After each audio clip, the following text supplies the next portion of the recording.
Il y a des moments dans la vie qui ne font pas que tester la force d'une femme, ils la convoquent. La veille de son mariage, une femme se tenait au seuil de l'éternité. Elle croyait avoir trouvé son prince, son partenaire, son avenir.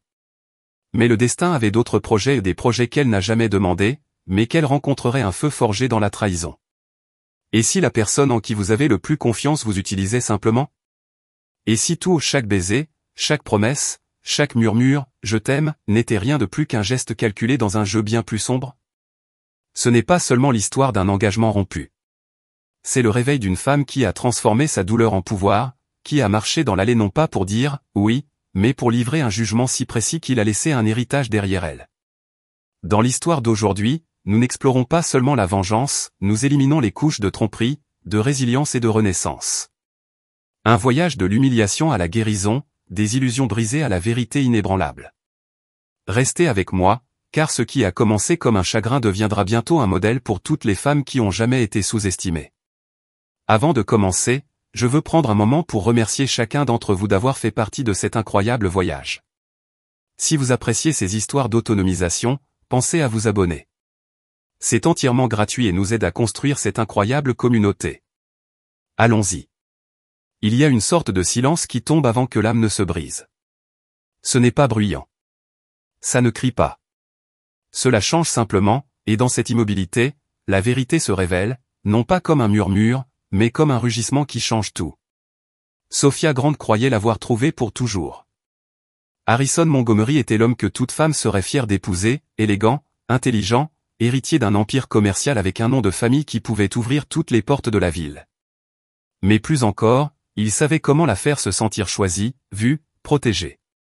Et après 3 années passées à construire une vie ensemble de galas éblouissants au projet d'avenir de fin de soirée, Sophia croyait entrer dans un rêve. Elle avait tort. La veille du mariage, Sophia n'était pas censée être au Grand Hôtel. Les boutons de manchette ou une petite demande sentimentale de la mère d'Harrison, Diana, lui avaient échappé. C'étaient ses grands-pères et Diana lui avait demandé de s'assurer qu'il les portait pour la cérémonie. Ainsi, vêtue d'une simple robe en soie, elle s'est glissée dans le hall doré, accueillie par les sourires familiers du personnel de l'hôtel qui les avait vus organiser d'innombrables balles de charité. Ils lui ont indiqué le salon privé et c'est là que le conte de fées s'est terminé. Derrière une porte entr'ouverte, elle entendit son rire, le rire d'Harrison, familier et chaleureux. Mais ce qui suivit tordit l'air autour d'elle comme un étau. « Allez, mec, tu ne peux pas être sérieux au sujet de t'installer avec Sophia », la voix de Blake, son meilleur ami, forte et claire. « Pourquoi pas ? Elle est parfaite sur le papier, » répondit Harrison, légèrement ivre. Un fond en fiducie, des relations, elle est dévouée. En plus, elle est temporaire, jusqu'à ce que quelqu'un de mieux arrive. La salle éclata de rire. La main de Sophia serra si fort la boîte en velours qu'elle aurait pu écraser l'héritage qu'elle contenait. L'homme qu'elle s'apprêtait à épouser, l'homme qu'elle croyait l'avoir vu, venait de la réduire à l'état d'espace réservé, de pion. Mais elle n'a pas pleuré. Aucune larme n'osait couler. Au lieu de cela, quelque chose d'ancien a remué en elle, quelque chose que les femmes ont bien connu à travers les temps. La fureur tranquille qui s'épanouit lorsque l'amour est trahi par l'avidité. Elle se retourna et s'éloigna, non pas pour se vautrer, mais pour se réveiller. La trahison n'est pas seulement émotionnelle. C'est existentiel. Il ébranle le sol sous tout ce que vous pensiez savoir, mais il offre également un choix, s'effondrer ou se relever avec détermination. De retour dans leur appartement, elle était assise à la lueur d'une seule lampe, son ordinateur portable ouvert, les mains stables. Vous voyez, Harrison avait commis une erreur cruciale. Il n'avait pas simplement sous-estimé son cœur, il avait sous-estimé son esprit. Sophia n'était pas seulement sa fiancée, elle était également sa partenaire commerciale, avec un accès complet à leurs fonds communs, aux fichiers de projet et aux communications sensibles. Elle a commencé à retracer des sujets qu'elle n'avait pas osé remettre en question auparavant, des courriels, des comptes offshore, des mémos échangés avec une femme nommée Rebecca Matthews, une élégante membre du conseil d'administration au sourire aigu et aux yeux plus froids. 4 heures se sont écoulées. Au lever du soleil, elle ne voyait plus l'homme qu'elle avait autrefois aimé. Elle vit un menteur, un imposteur, un marionnettiste jouant avec précaution une longue arnaque. La maîtresse, la fusion, les fonds détournés. Le plan avait été simple, épouser Sophia, absorber ses actifs dans le portefeuille Montgomery, obtenir une fusion de plusieurs millions de dollars grâce à l'illusion d'un avenir unifié, puis s'en débarrasser une fois l'encre sèche. Et le plus triste? Il ne s'était jamais attendu à ce qu'elle le remarque, la remette en question, ou la riposte. Mais Sofia avait fini de jouer sa version de la réalité. Au lieu d'annuler le mariage, elle a pris une décision qui allait devenir légendaire. Elle passerait la journée, mais selon ses conditions. Non pas pour lier sa vie à un mensonge, mais pour brûler le mensonge devant toutes les personnes qui ont contribué à sa construction. Elle a engagé un détective privé, un ami journaliste. Elle a pris des dispositions avec un conseiller juridique. Elle a discrètement créé des sauvegardes de chaque fichier, de chaque virement bancaire, de chaque courrier électronique salace échangé entre Harrison et Rebecca. Et puis, elle est allée faire du shopping. Elle n'a pas choisi la dentelle par amour. Elle a choisi la soie pour la guerre. Sa robe est devenue son armure, ses talons son arme, son bouquet son accessoire de scène. Le matin du mariage, son reflet ne montrait aucune trace de chagrin, seulement d'intention. Il y a un moment où une femme décide qu'elle ne demandera plus de dignité. Elle le réclamera, non pas avec vengeance, mais avec vision. Alors que ces demoiselles d'honneur tournoyaient autour d'elle, flûte de champagne à la main, Claire, la sœur d'Harrison et l'amie la plus proche de Sofia, ajustait son voile. « Il va s'effondrer quand il te verra », murmura-t-elle. « Oui », sourit doucement Sofia. « Je crois qu'il le fera. » Dans la poche de sa robe, une seule enveloppe de couleur crème attendait. À l'intérieur, le poids de chaque vérité qu'Harrison pensait avoir enterrée. Elle a reçu le dernier message de son enquêteur à 11h43, preuve supplémentaire obtenue. Le journaliste est en position. Contact de la police en attente. On frappe à la porte. 30 minutes, Miss Grant a appelé le coordinateur. Sofia se regarda une dernière fois dans le miroir. Fini la femme qui avait autrefois rêvé de vœux et de coucher de soleil. À sa place se tenait quelqu'un d'entièrement différent, quelqu'un qui renaissait par trahison, baptisé dans la vérité. Le plan était en marche. Et tandis que les cloches de l'église sonnaient au loin, Sofia ne se préparait pas à devenir épouse. Elle se préparait à devenir une tempête. Il y a des jours destinés à la beauté, et puis il y a des jours destinés au jugement. Ce n'était pas un mariage. C'était un rituel, une purification. La vérité avait assez attendu, et maintenant elle allait parler à travers elle. Le matin du mariage arriva dans un calme trompeur. Le ciel était clair, l'air frais. La maquilleuse, inconsciente, les mains de Sofia ne tremblaient pas lorsqu'elle appliquait son eyeliner aux des lèvres pourpres profondes, impeccables, comme un seau de colère silencieuse. Elle n'était pas nerveuse. Elle était prête. Dans la suite nuptiale, Diana Harrison, la mère d'Harrison, est entrée radieuse, la voix pleine d'émotion. Les fleurs sont parfaites, chérie. Tout comme toi. Elle a placé un collier de perles autour du cou de Sofia, héritage des femmes Montgomery. Sofia l'accepta avec un doux sourire.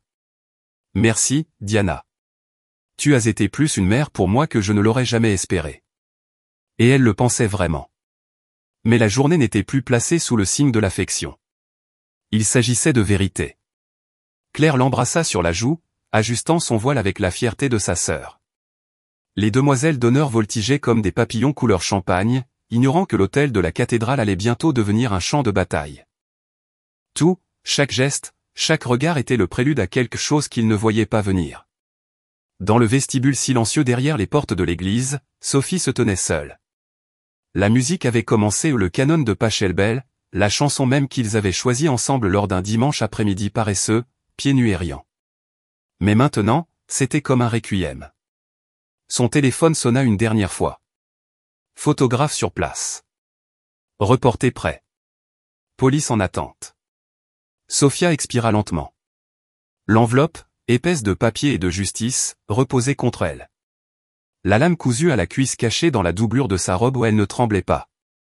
Elle murmura simplement. « Je suis prêt. » Et lorsqu'une femme est prête, non pas au mariage, mais à la vérité, aucune force au ciel ou en enfer ne peut l'arrêter. Les portes de l'église s'ouvrirent. 200 invités se sont levés. Au bout de l'allée se tenait Harrison Montgomery, l'homme qui croyait pouvoir tout avoir, grand, poli, beau, portant les boutons de manchette qu'elle avait autrefois pensé être une bénédiction, souriant comme si rien n'avait changé. Il ne se doutait pas que dans moins de 5 minutes, son monde se transformerait en cendres. Alors que Sofia s'avançait, les souvenirs clignotaient comme des lanternes fantômes la nuit où il avait fait sa demande en mariage sous les étoiles toscanes, les mots doux, le charme exercé où tout se lamentait. Son bouquet était lourd, non pas de fleurs, mais de finalité. Elle marchait lentement, délibérément. À 3 pas de l'hôtel, elle croisa les yeux de Blake. Son sourire narquois s'effaça. À 2 pas, elle aperçut Rebecca au premier rang, vêtue d'une robe de créateur bleu marine, probablement achetée avec des fonds volés. À un moment donné, Diana s'est tamponnée les yeux avec un mouchoir monogrammé, touchée par ce qu'elle croyait être un moment parfait. Alors? Tu es magnifique, murmura Harrison en lui prenant la main. Sophie recula. Juste assez. Le prêtre ouvrit la bouche pour commencer, mais Sophie se tourna vers la foule. Et tout s'est arrêté. Avant de commencer, sa voix était calme, claire, perçante. J'aimerais partager quelques lectures. Pas de la Bible, mais des courriels privés d'Harrison. Un halètement retentit à travers les bancs. À Rebecca Matthews, a-t-elle poursuivi en retirant l'enveloppe de sa robe, brisant le sceau avec une grâce délibérée. Datée tout au long de nos fiançailles, elle a lu à haute voix. Une fois que le mariage aura sécurisé la fusion et que le fonds fiduciaire de Sophia sera accessible, nous pourrons poursuivre notre plan initial. Elle ne se doute de rien. Silence, puis murmure, puis confusion grandissante. Rebecca bougea. Blake se figea. La couleur d'Harrison s'est épuisée. Sophia déplia une autre page. Comptes offshore, fonds d'entreprise détournés, affidavit. Quelqu'un voudrait-il des copies? La SEC arrivera sous peu. Comme par hasard, les portes de l'église s'ouvrirent derrière elle. 2 agents fédéraux sont intervenus aux des costumes impeccables, les yeux concentrés. Non, siffla Harrison en se précipitant vers les journaux, mais Sophia fut plus rapide. Elle laissa voler les documents, les draps blancs tombant comme de la cendre, comme les confettis d'un mariage en enfer. Sophia, s'il te plaît. Harrison lui attrapa le bras. Elle se libéra. Parle, dit-elle froidement, comme si tu parlais de moi lors de ton enterrement de vie de garçon. Des halètements. Les téléphones sont sortis. Les invités filmaient. Rebecca se glissa vers la porte latérale, elle n'irait pas loin. Je t'aimais, cria Harrison, le désespoir grandissant. Tu m'as utilisé, corrigea-t-elle, sa voix étant une lame d'acier enveloppée de soie. Mais plus maintenant. Elle se tourna vers Diana. Je suis désolée, dit-elle avec intention. Tu as été plus une mère que je ne l'ai jamais mérité, mais ton fils a fait de moi une arme. Les agents avancèrent. Les menottes brillaient dans la lumière dorée. Tu as tout gâché. Harrison a crié alors qu'il le retenait. Non, murmura Sophia en retirant les perles Montgomery et en les plaçant entre les mains stupéfaites de Diana. Tu as fait ça tout seul. Lorsqu'ils l'emmenèrent, l'église n'était plus une maison d'union. C'était devenu une salle d'audience, une scène, un cimetière d'illusions. Sophia se tourna et retourna seule dans l'allée. Les caméras ont cliqué. Les invités chuchotaient. La lumière du soleil traversait les vitraux comme un jugement. Elle n'a pas regardé en arrière. Pas une seule fois. Ce n'était pas la fin d'une histoire d'amour. Ce fut le début d'une légende. Elle franchit les portes de l'église, accueillie par une marée de journalistes. Elle sourit, non pas pour paraître, mais parce qu'elle savait que parfois les plus grands vœux ne sont pas des promesses faites dans l'amour, mais des vérités révélées dans le feu. Une fois la tempête passée, il ne reste plus que la vérité et le courage de recommencer, non pas tel que vous étiez, mais tel que vous avez toujours été censé devenir. L'histoire de la mariée en fuite se répandait déjà avant même que Sophia ne retire ses talons. Au moment où elle arrivait à son appartement, son téléphone avait explosé, journaliste, amis, inconnus, cabinet juridique, comité d'éthique. Elle l'éteignit, car ce dont elle avait besoin à ce moment-là, ce n'était pas du bruit. C'était le silence. Silence pour pleurer l'illusion qu'elle venait d'enterrer. Silence pour respirer. Silence pour recommencer. On ne reconstruit pas sa vie d'un seul coup. Vous le faites par fragments, des matinées tranquilles, des décisions difficiles, de petites victoires que personne n'applaudit. Sophia a quitté le Penthouse pour s'installer dans un appartement ensoleillé donnant sur Central Park. Harrison s'était autrefois moqué de cette partie de la ville. De l'argent neuf, s'était-il moqué. C'est pourquoi elle l'a choisi. Il n'y avait pas de papier peint en velours, pas d'œuvre d'art aux accents dorés. Juste des murs propres, un bureau, une bouilloire et la paix. Elle a emballé la robe de mariée dans une boîte de rangement, non portée et intacte. Ce n'était plus un symbole de perte. C'était une preuve, la preuve qu'elle était sur le point d'épouser un mensonge. Mais pendant que le monde murmurait son nom, Sophia restait immobile. Jusqu'à ce qu'elle ne le soit plus. Vous voyez, certaines femmes demandent justice. D'autres le deviennent. Grâce aux preuves qu'elle avait recueillies, les agences de régulation ont lancé une enquête à grande échelle. Montgomery Enterprises s'est effondré comme un procès usé, plus de fraude, plus de secrets, des couches de tromperie remontant à des années. Harrison avait simplement maîtrisé ce que d'autres avant lui avaient commencé. Sophia ne s'est pas contentée de remettre des dossiers. Elle a guidé les audits. Elle savait où les corps étaient enterrés et elle avait les cartes. Les journalistes ont tenté de la dépeindre comme une fiancée abandonnée devenue lanceuse d'alerte, mais Sophia n'était pas alimentée par l'amertume. Elle était alimentée par la vérité. Son histoire n'était pas une question de vengeance, c'était une question d'intégrité. En quelques mois, Sophia a lancé sa propre entreprise, une agence de conseil spécialisée en éthique d'entreprise et en prévention de la fraude. Petite au début au juste elle, une stagiaire célibataire et un bureau de coworking loué, mais le nom de Sophia Grant avait du poids. Les PDG le murmuraient dans les coulisses. Les conseils d'administration l'ont cité dans des mémos. Ne laissez pas votre entreprise devenir un autre Montgomery. Les clients sont venus. Et puis plus. Bientôt, Sophia n'était plus la femme qui empêchait un mariage. Elle était la femme qui remodelait le paysage de l'entreprise, une vérité à la fois. Dans le chaos de l'effondrement, deux personnes sont restées à ses côtés, Diana et Claire. Ils avaient toutes les raisons de disparaître, honte, culpabilité, confusion, mais ils ne l'ont pas fait. Diana est arrivée à la porte de Sophia 3 jours après l'éclatement du scandale. Ses mains tremblaient autour d'une petite boîte en velours. Ces perles, murmura-t-elle, la voix cassante. Ils vous appartiennent maintenant. Diana, je ne peux pas. Oui, tu peux. Elle pressa les perles dans les mains de Sophia avec un regard qui parlait de générations d'erreurs maternelles et de douleurs silencieuses. Vous avez exposé la vérité. Cela vous rend plus digne que quiconque les a jamais portées. Ils restèrent assis en silence pendant un long moment, le thé entre eux. Pas besoin d'excuses, car le vrai chagrin n'a pas toujours besoin de mots. Parfois, il suffit d'en être témoin. Claire a mis plus de temps. Son amour pour son frère avait été aveugle, et lorsque le rideau tomba, elle fut stupéfaite. Pourquoi ne me l'as-tu pas dit, elle a demandé un jour. Parce que tu ne m'aurais pas cru, pleurait-elle. Puis elle a essuyé ses larmes et s'est présentée au bureau de Sophia le lendemain matin avec un café à la main en disant « Je veux entrer ». Ensemble, ils ont reconstruit quelque chose de meilleur, non pas sur la base du sang, mais sur la vérité. Parfois, vos meilleurs alliés sont ceux que vous rencontrez dans les ruines. Alors que Montgomery Enterprises tombait, d'autres entreprises y prêtèrent attention. L'entreprise de Sophia est devenue la force discrète derrière les changements de marketing. Sa boîte de réception était inondée de demandes provenant d'organisations à but non lucratif, d'universités et de sociétés mondiales.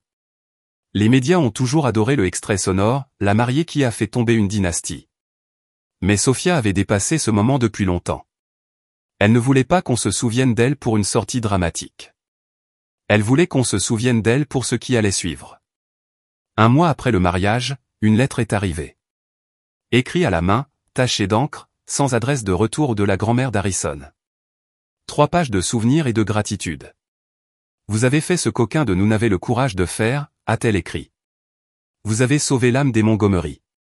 6 jointe se trouvait une photo du grand-père d'Harrison le jour de son mariage jeune, souriant, inconscient de l'héritage qu'il commençait.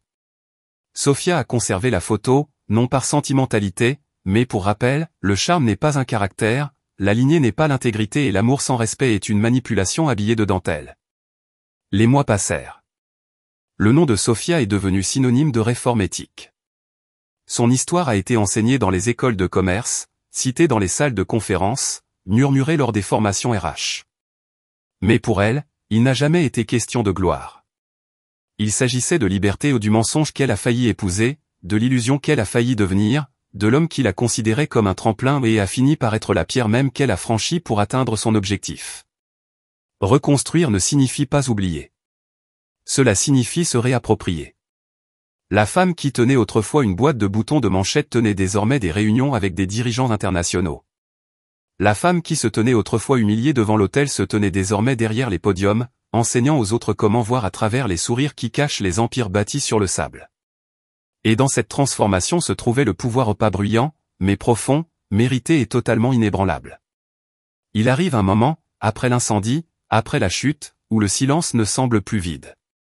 Cela ressemble à un espace pour devenir, pour faire confiance à nouveau, pour aimer non pas aveuglément, mais courageusement.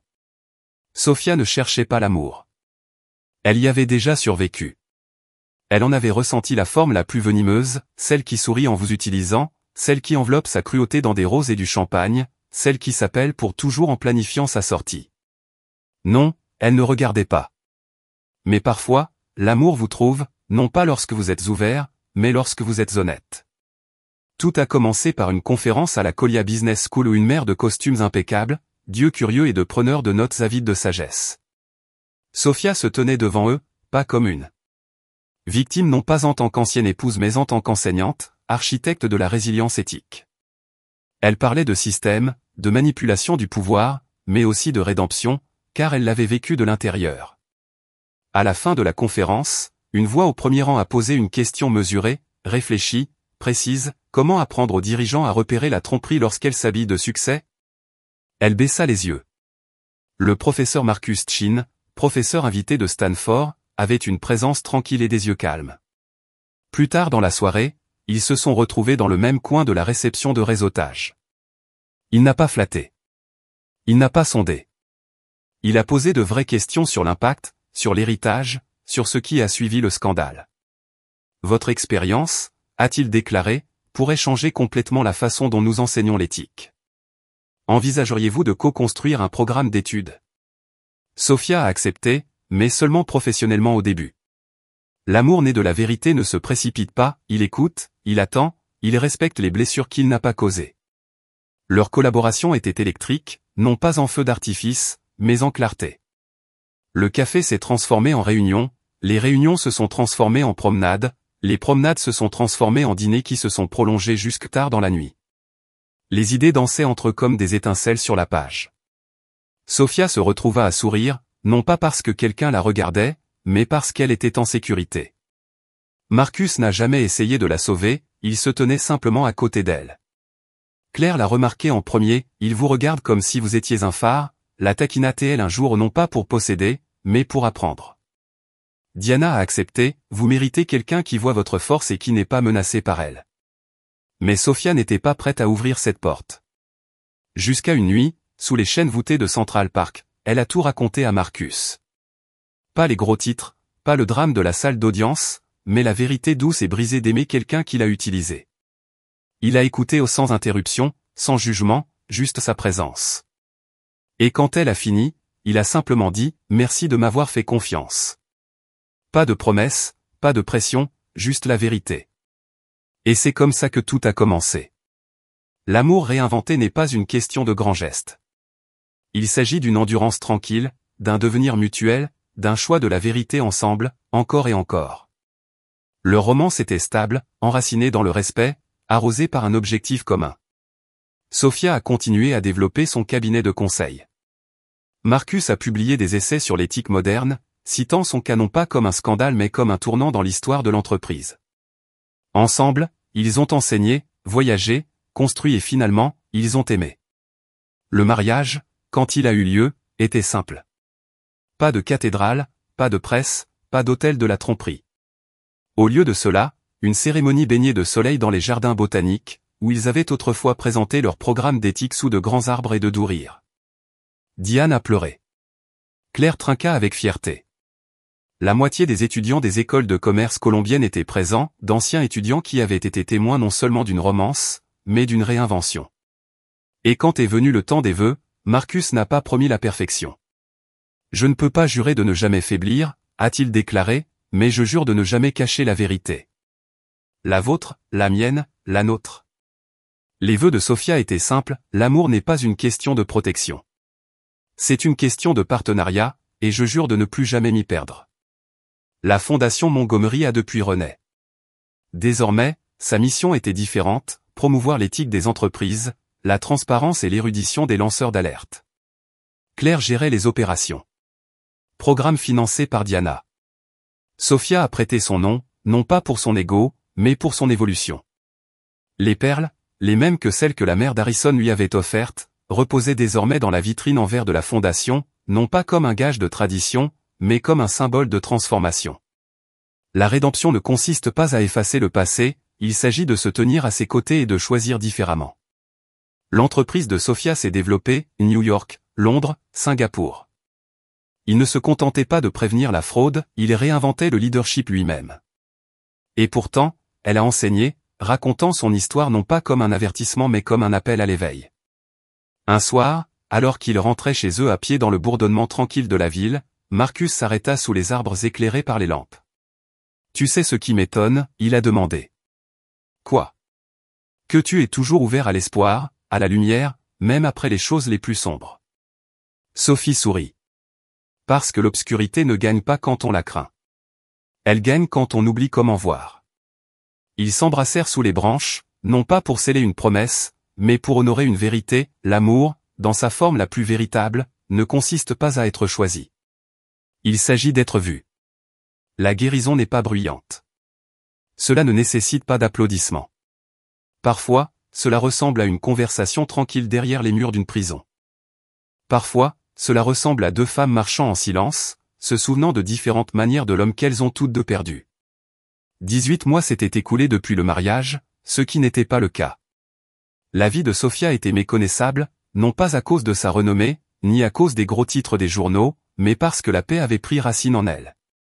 Le cabinet de conseil était florissant, la fondation se développait à l'échelle mondiale et chaque matin, Sophia se réveillait non pas avec une survie, mais avec un objectif.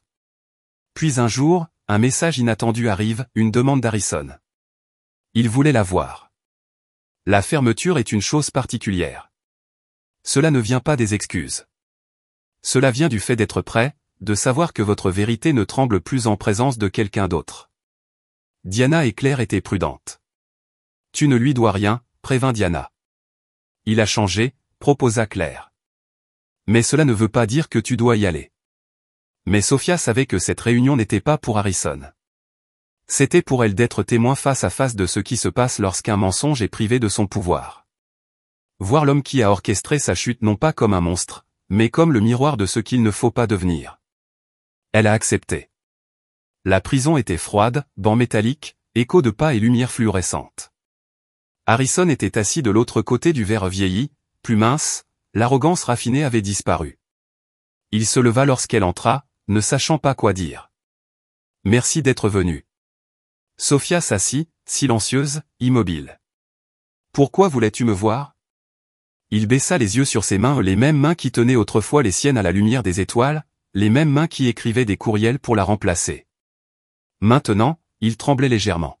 « Parce que j'avais besoin que vous entendiez qui je suis maintenant, pas qui j'étais, » a-t-il parlé sans théâtre, sans réplique répétée, sans désespoir, seulement la vérité, celle qui sonne comme un regret après la mort de l'ego. « Je t'aimais, dit-il doucement, mais d'une manière égoïste et tordue. J'aimais davantage le contrôle. Je pensais que je pouvais avoir les deux. Et quand tu m'as exposé, tu ne m'as pas ruiné. Tu m'as sauvé. » Sophia n'a rien dit, car le pardon ne vient pas en mots. Cela vient avec la conscience, avec le temps. Rebecca a écrit, a-t-il ajouté, en essayant de donner un sens à tout. Mais je sais que certaines choses ne méritent pas d'être fermées. Il vaut mieux laisser certains ponts en cendres. Sophia l'a étudié. Pour la première fois, elle ne voyait pas Harrison Montgomery, l'héritier, le stratège, le traître. Elle a vu un homme mis à nu brisé, certes, mais en train de se reconstruire.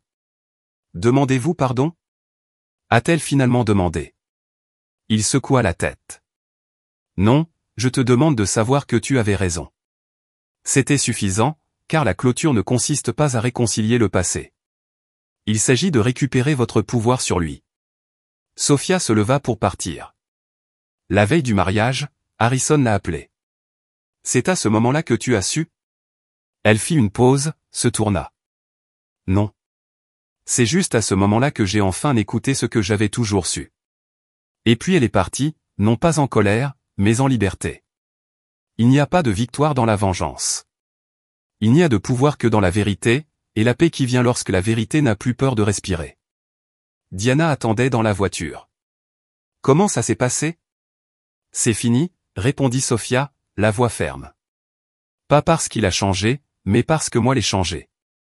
Le lendemain matin, Sofia s'est réveillée tôt. Le soleil filtrait à travers les rideaux de lin. Marcus dormait toujours, un livre posé sur sa poitrine. Sofia sortit sur le balcon avec une tasse chaude à la main. Elle regardait la ville même qu'il avait autrefois vue tomber et qui la regardait maintenant se relever. Il n'y avait plus de gros titres, plus de chuchotements, juste le bourdonnement silencieux d'une vie vécue en alignement. Une lettre est arrivée quelques jours plus tard du programme de réadaptation qu'Harrison avait contribué à développer derrière les barreaux. Votre histoire, peut-on lire, est devenue plus qu'une étude de cas. Elle est devenue un chemin, une lanterne pour ceux qui se perdent dans l'illusion du pouvoir. Sofia sourit doucement, non pas avec fierté, mais avec paix. La vérité autrefois redoutée marchait désormais à ses côtés comme une compagne, comme une boussole, comme le dernier mot d'une histoire qui n'avait plus besoin d'être réécrite. En fin de compte, Harrison ne l'a pas définie. Il l'a révélée. Et la femme qui tremblait autrefois devant la porte d'un hôtel avec une boîte de boutons de manchette était devenue l'architecte d'un empire bâti sur la transparence, la vérité et la confiance. Certaines histoires ne finissent pas. Ils résonnent dans les salles de réunion, dans les salles de classe et dans toutes les générations. Parce que lorsqu'une femme choisit la vérité plutôt que l'illusion, elle ne se contente pas de se libérer, elle construit un chemin que les autres peuvent suivre. 5 ans s'étaient écoulés. Le mariage qui n'avait pas eu lieu était devenu plus qu'un scandale. C'était devenu une étude de cas, une parabole, une étincelle qui allumait des torchers dans des endroits que Sofia n'aurait jamais imaginé atteindre. Elle se tenait sur un podium à la Stanford Business School, sa main posée instinctivement sur son ventre légèrement arrondi, son premier enfant, encore un secret pour la plupart, un symbole discret de ce qui avait pris racine dans sa vie. Un avenir construit à partir d'une vérité intrépide. Marcus était assis au premier rang, maintenant chef du département d'éthique des affaires. Diana et Claire, 2 rangées derrière, toujours aussi fiers. La salle était remplie d'esprits émergents, désireux d'entendre non seulement ce que Sofia avait fait, mais aussi pourquoi elle l'avait fait. Beaucoup d'entre vous connaissent les gros titres, a-t-elle commencé, sa voix calme et assurée. Mais ce dont je veux parler aujourd'hui, c'est de transformation. Et à la fin du cours, un étudiant lui a demandé gentiment, pourquoi arrêter de raconter ton histoire maintenant? Sophie sourit. Parce que certaines histoires doivent se terminer pour que de nouvelles puissent commencer. Lâcher prise, ce n'est pas oublier. C'est planter quelque chose de nouveau dans un sol une fois brûlé et le regarder fleurir. Plus tard dans la soirée, Claire s'est perchée sur le bord du bureau de Sofia, comme elle le faisait à l'époque des startups. Harrison sera en liberté conditionnelle le mois prochain, dit-elle doucement. Il demande si nous parlerons en son nom. La nouvelle n'a pas fait aussi mal qu'elle aurait pu l'être autrefois. Le temps avait adouci les bords les plus tranchants, où il ne les avait pas effacés, il les avait simplement poncés pour en faire quelque chose de supportable. Veux-tu? Demanda Sophie. Je pourrais, hésita Claire. Il est différent maintenant. Pas le frère que je connaissais, mais peut-être celui que j'espérais qu'il devienne. Sophie hocha la tête. Elle a compris. Parfois, les excuses que nous recherchons ne sont pas pour nous, mais pour quelqu'un d'autre. L'envie ne s'exprime pas par des mots, cela dépend de qui une personne choisit de devenir par la suite. La fondation s'est développée au-delà de tout ce qu'ils avaient imaginé. Éthique, éducation, réhabilitation des lanceurs d'alerte, bourse d'études nommée en l'honneur de la grand-mère d'Harrison qui, avant son décès, avait écrit à Sofia une lettre se terminant par les mots « Vous ne nous avez pas seulement sauvés, vous nous avez rappelé ce que nous représentions autrefois ». Les Montgomery Pearl étaient désormais conservés dans une vitrine dans le bureau principal de la fondation, non pas comme trophée, mais comme rappel d'où ils venaient, de qui ils refusaient de devenir. Cette semaine-là, Sofia a écrit une lettre à la commission des libérations conditionnelles. Il n'a pas demandé la clémence. Il n'a pas demandé de punition. Il demandait la vérité. L'homme que j'allais épouser a choisi la tromperie, écrit-elle. L'homme devant vous aujourd'hui a choisi d'y faire face, et en fin de compte, c'est tout ce que chacun d'entre nous peut faire, choisir la vérité encore et encore, quel qu'en soit le prix.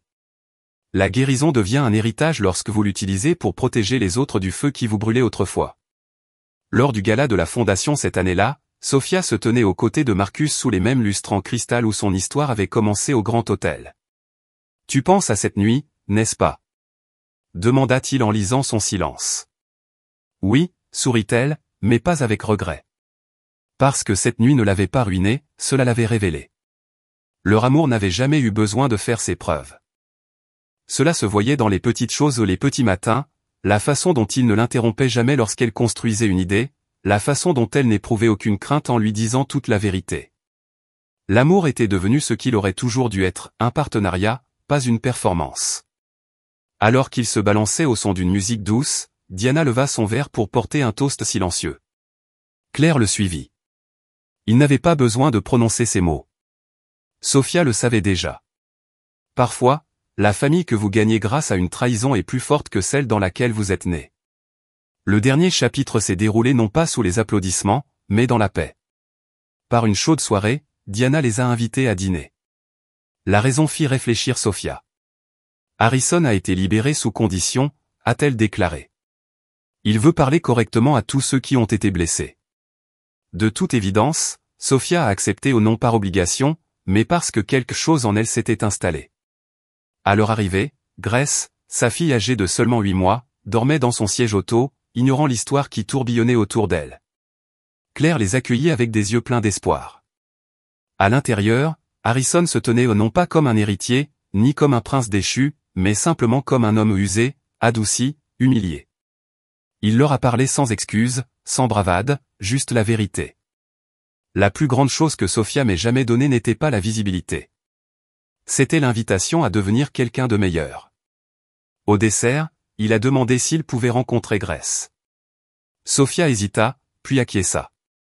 Il s'agenouilla près du berceau, la voix murmurée. Ta mère m'a appris que la vérité compte. Que le bon chemin est rarement facile, mais qu'il en vaut toujours la peine. Et pour la première fois, Sophia l'a vu dans ses yeux la rédemption non seulement par les mévécus. La vérité qui avait autrefois brisé son monde était devenue un pont qui ne pourrait jamais être intact mais qui pourrait peut-être, juste peut-être, transporter les autres de l'autre côté. Plus tard, debout sur les marches de la maison, Diana se tourna vers Sophia. Il y a 6 ans, je pensais que notre famille était détruite. Ça l'était, dit doucement Sophia. Et puis nous en avons construit un meilleur. Alors qu'ils rentraient chez eux, Marcus portait leur fille endormie. Sophia regarda par la fenêtre, les étoiles brillaient au-dessus de Manhattan. Elle pensait à toutes les femmes qui regardaient son histoire, se demandant si elles aussi pourraient survivre au chagrin, se reconstruire après une trahison, aimer à nouveau différemment, plus fort. Elle voulait leur dire, vous n'êtes pas ce qu'ils vous ont fait. Vous êtes ce que vous choisissez de devenir. Ensuite, la scène finale, un journal. Diana lui a remis des semaines plus tard, le journal de la grand-mère d'Harrison, des pages remplies de réflexions sur le courage, l'intégrité, l'amour qui vous tient pour responsable, pas en otage. Vous n'avez pas seulement continué notre héritage, murmura Diana. Vous l'avez réinventé. Et Sophia savait que la plus grande vengeance était de ne jamais voir quelqu'un tomber. Il s'agissait de vous voir vous élever pièce par pièce, mot par mot, choix par choix et de construire quelque chose de beau à l'endroit où votre monde s'est autrefois brisé.